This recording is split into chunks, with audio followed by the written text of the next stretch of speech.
15,000 ஐயோ, எவனோ ஒருத்தன் குறுகுல பூந்து ஆட்டையை போட்டு போயிட்டானே. பிரபல சீரியல் நடிகரான மிர்ச்சி செந்தில் அவர்கள் கிட்ட இப்போ 15,000 ரூபாய் ஸ்கேம் பண்ணிருக்க ஒரு விஷயம் தான் சமூக வலைதளங்கள் முழுக்க வைரலா போயிட்டு இருக்கு. இத பத்தி இப்போ அவரே ரொம்பவே எமோஷனலா ஒரு முக்கியமான வீடியோ ஒன்று வெளியிட்டிருக்காரு. அந்த வீடியோவில் அவர் என்னென்ன விஷயங்கள்லாம் சொல்லியிருக்காரு அப்படின்றத பத்தி இந்த வீடியோல இப்ப நம்ம தெளிவா பார்க்கலாம். அழுவுறதா சிரிக்கிறதானே தெரியல. இவ்வளவுதான் நம்ம படிச்சு உலக அறிவுன்னு நினைச்சாலும் ஒருத்தன் சப்பையா ஆன்லைன்ல ஒரு வாட்ஸ்அப் மெசேஜ்ல 15,000 ரூபாய் என்கிட்ட இருந்து ஆட்டையை போட்டாங்க. இந்த கதையை சொல்றேன் கேளுங்க. உங்களுக்கும் பயனுள்ளதா இருக்கும். உங்க நண்பர்களோட இதை ஷேர் பண்ணுங்க. கோயம்புத்தூர்ல இருந்து எனக்கு தெரிஞ்ச ஒரு பெரிய ஹோட்டல் தொழிலதிபர் அவரு வாட்ஸ்அப்ல இருந்து எனக்கு ஒரு மெசேஜ் வருது, ஐ நீட் அ ஹெல்ப் அப்படின்னு. நான் வண்டி ஓட்டிட்டு இருந்தேன். அவர்கிட்ட இருந்து ஒரு மெசேஜ் ரொம்ப ரேரா வரும். அவர்கிட்ட இப்படி ஒரு மெசேஜா? நான் உடனே சார் என்ன சொல்லுங்க அப்படின்னு, ஒரு 15,000 ரூபாய் எனக்கு உடனே அனுப்பு அப்படின்னு ஒரு அடுத்த மெசேஜ்.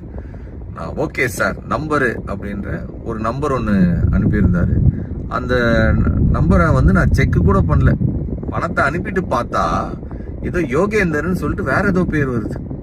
அப்போதான் எனக்கு டவுட் வருது, சார் நம்பர் இல்லாம வேற ஏதோ நம்பருக்கு அனுப்ப சொல்றாருன்னா ஒருவேளை இது ஸ்கேமா இருக்குமோன்னு நினைக்கிறதுக்குள்ள பணம் போச்சு. அவருக்கு ஃபோன் பண்ணி கேட்டா நான் நினைச்ச மாதிரியே, என்ன செந்தில் காலையிலேயே என் போனை வாட்ஸ்அப்பை ஹேக் பண்ணிட்டான், நீ ஒரு 500வது கால் எனக்கு இந்த மாதிரி பண்றது. இத்தனை பேர் பல பேருக்கு மெசேஜ் போயிருக்கு, சில பேர் பணத்தையும் அனுப்பியிருக்காங்க. நான் ஏற்கனவே சைபர் கிரைம்ல கம்ப்ளைண்ட் பண்ணியிருக்கிறேன். 15,000 ரூபாய் ஐயோ, எவனோ ஒருத்தன் குறுகுல பூந்து ஆட்டையை போட்டு போயிட்டானே. நெக்ஸ்ட் டைம் யாராச்சும் உங்ககிட்ட இந்த மாதிரி வாட்ஸ்அப்ல இருந்து பணம் கேட்குறாங்க அப்படின்னா தயவு செஞ்சு கன்ஃபார்ம் பண்ணாம யாருக்கும் இந்த மாதிரி டக்குன்னு எடுத்து ஒரு எமோஷ்னல்ல யோசிக்காம அனுப்பி விட்றாதீங்க. சுட சுட சுட்டுன்னு வந்துருக்கிறேன். இது சுட்ட கதை இல்லை, உண்மையிலே பட்ட கதை.